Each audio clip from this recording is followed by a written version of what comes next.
Bueno, hoy quiero empezar diciéndoos que hace un día de perros. Como veis, ha cambiado la temperatura de color, ha cambiado todo. Hemos tenido que hacer unos pequeños ajustes y aún así sale horroroso.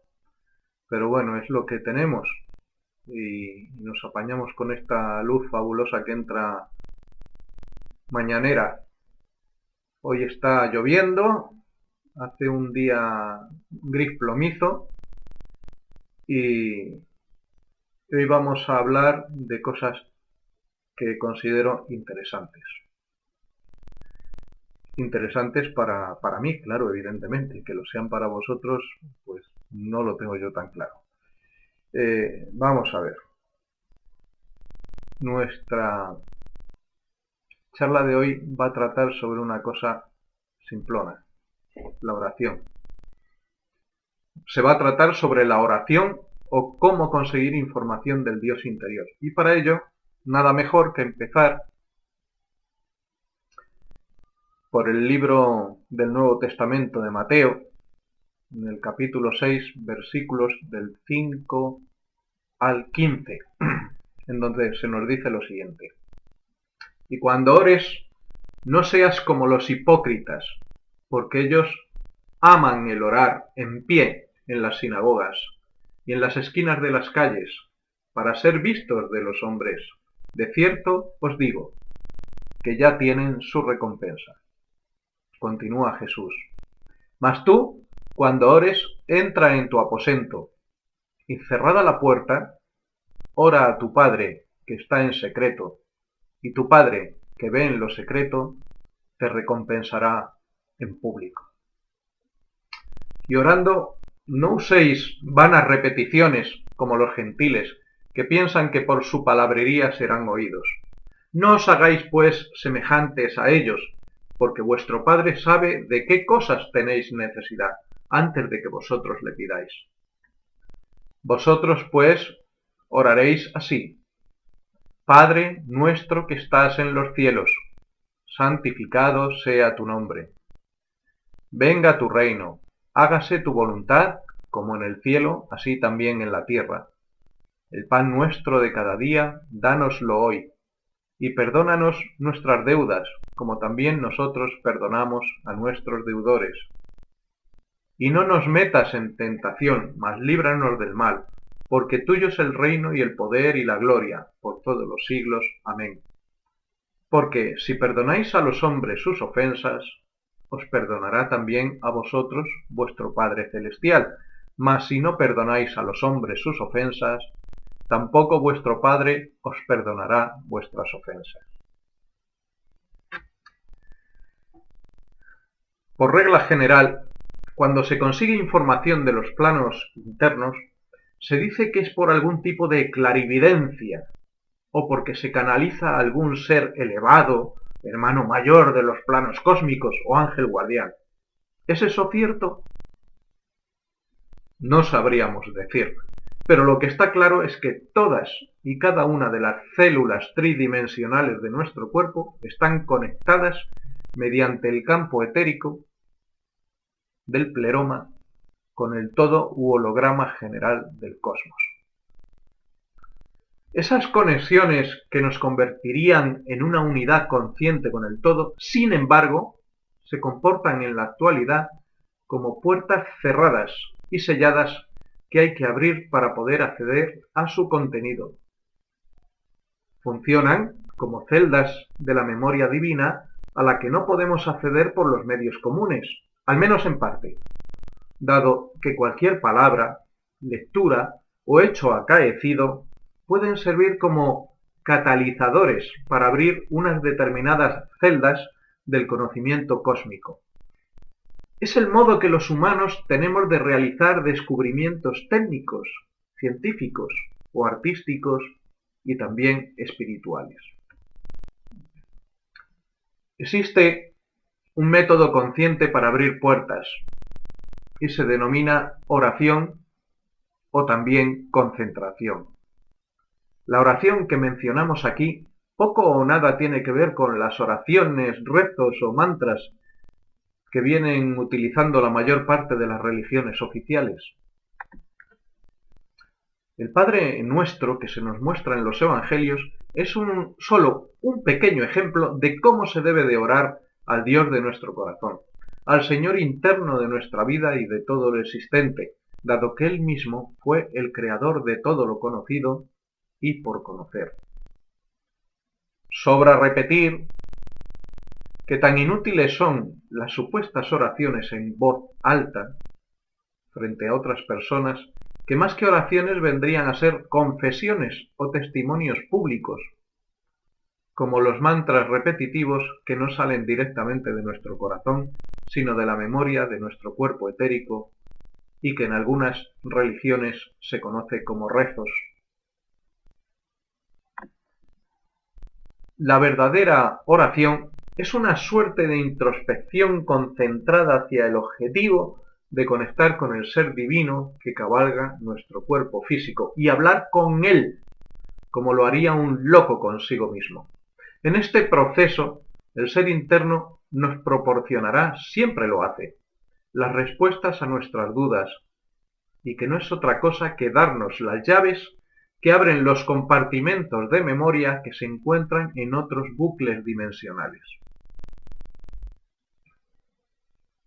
La frialdad de la personalidad imperante de algunas de nuestras múltiples personalidades no sirve para conectar con el ser interno, ángel guardián o Cristos, como lo llaman otros. El único modo de recibir respuesta a nuestras oraciones es amar la fuerza concentrada de la voluntad, como si de la necesidad de respirar aire se tratara, a la pasión que proporciona la pistis, fe, de nuestro corazón, más deseoso, añorante y compungido. Cuando recibimos respuestas a nuestras oraciones es porque hemos traspasado las fronteras de la tridimensionalidad y hemos accedido, de modo provisional, al pleroma o campo etérico multidimensional del que está constituido el Ser Supremo y del que todos formamos parte indisoluble. Por lo tanto, tomemos la oración de los Evangelios más que como una fórmula mántrica memorizada por nuestro cuerpo vital, como un simple ejemplo de cómo dirigirnos a Dios, al Dios interno, al Dios de nuestro corazón, y al que solo podemos llegar mediante la introspección más profunda y deseada. Cuando acudamos al Dios de nuestro corazón, hagámoslo con humildad, en busca de respuestas, y nunca con algún fin poco altruista, como solicitar algún tipo de prebendas a nuestro favor. Nuestro destino, recordemos, fue escrito por nosotros mismos. Nuestro ser interno, y lo que tenga que ser, será. No hay modo. Bien, ese es el modo en que los gnósticos, illuminatis, invisibles o rosacruces utilizamos para conseguir información de los planos internos con el fin de conseguir respuestas a las preguntas sobre el misterio de la existencia y que con humildad, creemos, estamos intentando responder a estas pequeñas reflexiones. Ahora bien, quiero que quede esto muy claro. Mis respuestas solo sirven para mí mismo. Quizá, en el mejor de los supuestos, puedan serviros a todos vosotros como algún tipo de llave o abracadabra que os sirva para abrir las puertas dimensionales, que os den acceso a vuestro Dios interno y a vuestra memoria cósmica holográfica.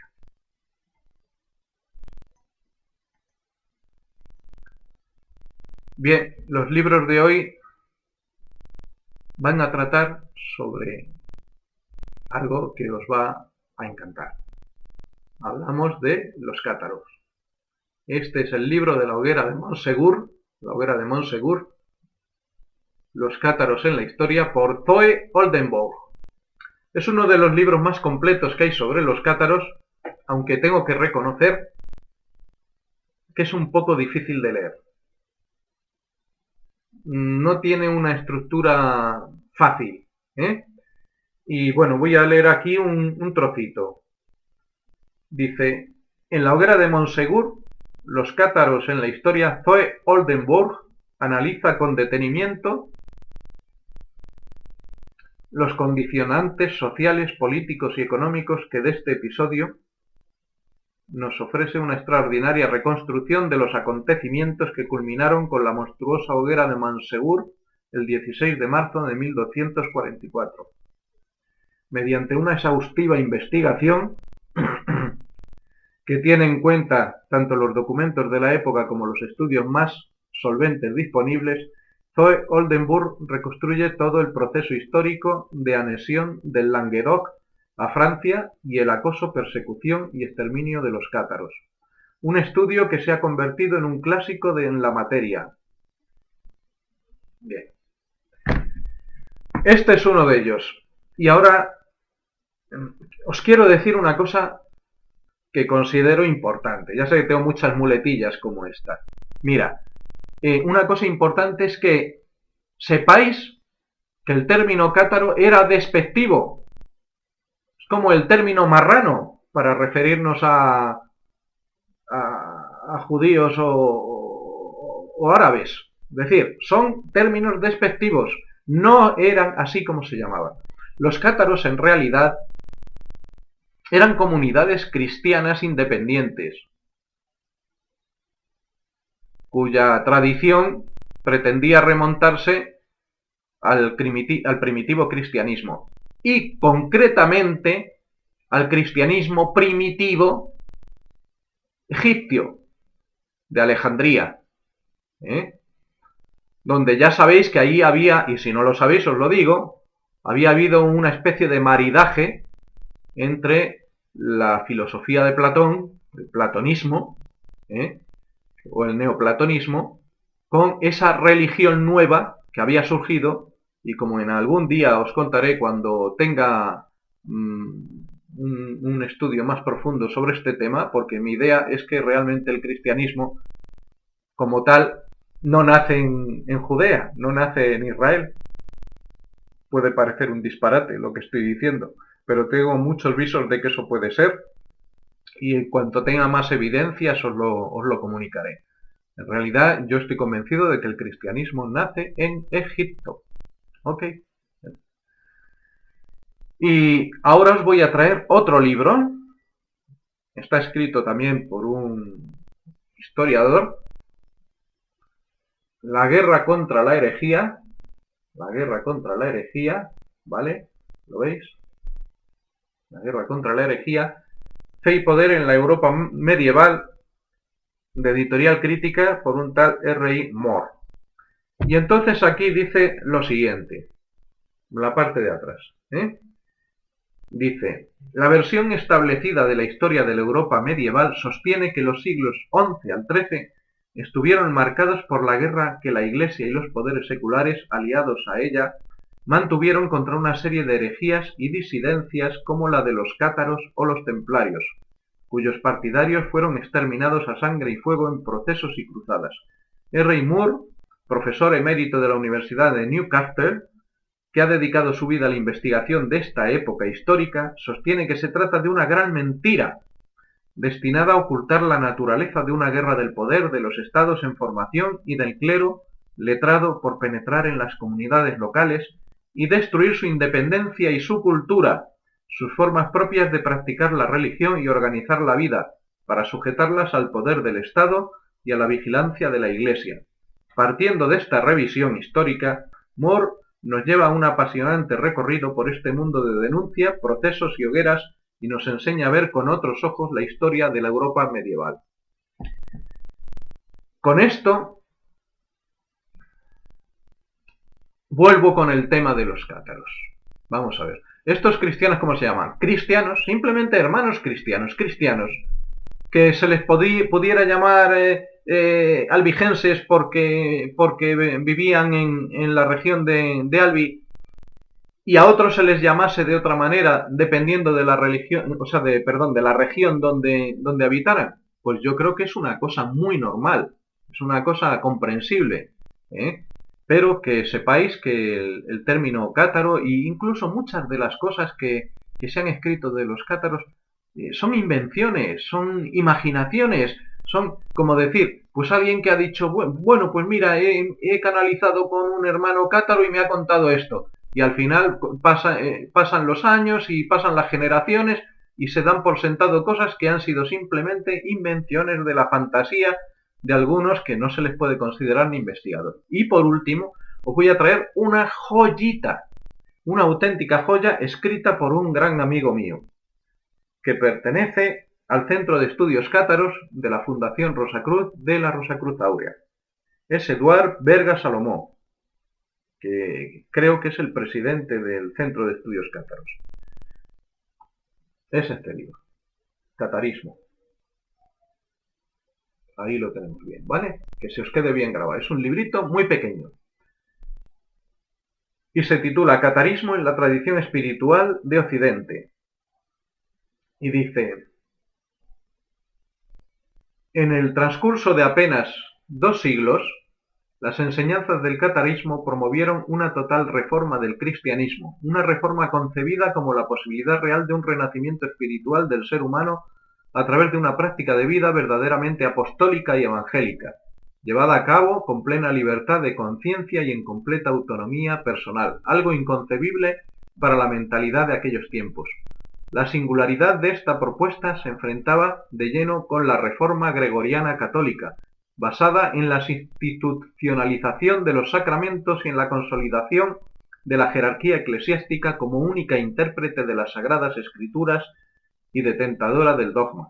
Esta obra intenta aunar el rigor de las fuentes documentales con la sencillez de la divulgación, pretende entreabrir una puerta y avivar la inspiración hacia otras formas de entender la historia de este pensamiento reformista medieval. Es importante que tengáis en cuenta que, aunque fue muchos siglos antes de la Reforma Protestante, sí hay que tener en cuenta que este episodio del catarismo y de esa represión, que fue, como iréis viendo si estudiáis el tema, y como yo he podido comprobar, más un tema político y económico, financiero, que una cuestión religiosa en sí, porque la religión en este caso, como en casi todas las guerras de religión, son excusas. Es decir, se utiliza la religión como una excusa de separación para apropiarse de algo, con la intención de unificar. Os decía, fijaros, es el libro, fijaros el tamaño, el grosor del libro. Es el libro más completo que yo he encontrado sobre el tema de los cátaros. Y volvemos a hablar, ellos utilizan la palabra catarismo porque es la que más divulgada está. Yo utilizo la palabra catarismo o cátaro porque es la que más divulgada está. Pero en realidad eran cristianos apostólicos medievales. Os quiero decir que lo que realmente se conoce de los cátaros se puede condensar en el libro que os he enseñado. Eso es todo lo que se conoce de los cátaros. Increíblemente, hay miles de libros, algunos de ellos, algunos cientos, traducidos al castellano, que hablan sobre el tema de los cátaros. Es un disparate. Si realmente solo se conoce esto, porque es realmente lo que se conoce de los cátaros, ¿cómo es posible que podamos tener tan tremenda colección de palabras en una enciclopedia inmensa hablando sobre algo que además es falso? Porque hablar de cátaros, hablar de maniqueos, es falso. Estamos hablando de cristianos como los valdenses. Y quiero deciros que la iglesia valdense ha sobrevivido. Es decir, a los albigenses se les llama albigenses porque vivían en la zona de Albi, que fue anexionada por el reino de Francia, ya sabéis, por el rey Felipe, que tenía secuestrado en Aviñón al Papa.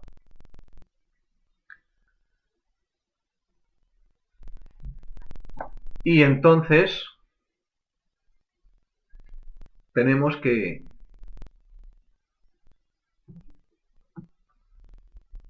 Eso es lo que os quería decir. Me habéis cogido la palabra. Los valdenses ahora mismo están asimilados a la Iglesia evangélica, a una de las denominaciones de las iglesias protestantes. Y la Iglesia evangélica, si no lo sabéis os lo digo yo, está emparentada directamente, de hecho, con el calvinismo. Es decir, hay un nexo de unión entre esa represión contra el cristianismo primitivo, independiente de las regiones medievales, con la reforma protestante que se produciría mucho tiempo después. Y que en el medio de esas dos cuestiones hubo muchísima represalia por parte de la Inquisición, por parte de la Iglesia Católica, por parte de los reinos que apoyaban a esa Iglesia Católica, que la protegían, por decirlo de alguna manera, y lo que ha llegado hasta nuestros días, pues es muy poquito, pero sí acerca de los cátaros, pero sí nos ha llegado muchísimo acerca de los valdenses. Y entendemos que habiendo pocas diferencias entre cátaros y valdenses. Y volvemos a decir que cátaros está mal dicho, que cátaros es un insulto, como si le llamásemos marranos o cochinos o cerdos o cualquier cosa de estas. Cristianos, hermanos cristianos apostólicos. ¿Vale? Bueno, pues con esto ya lo hemos dicho todo y esperemos que mañana tengamos mejor luz. ¿De acuerdo? Venga.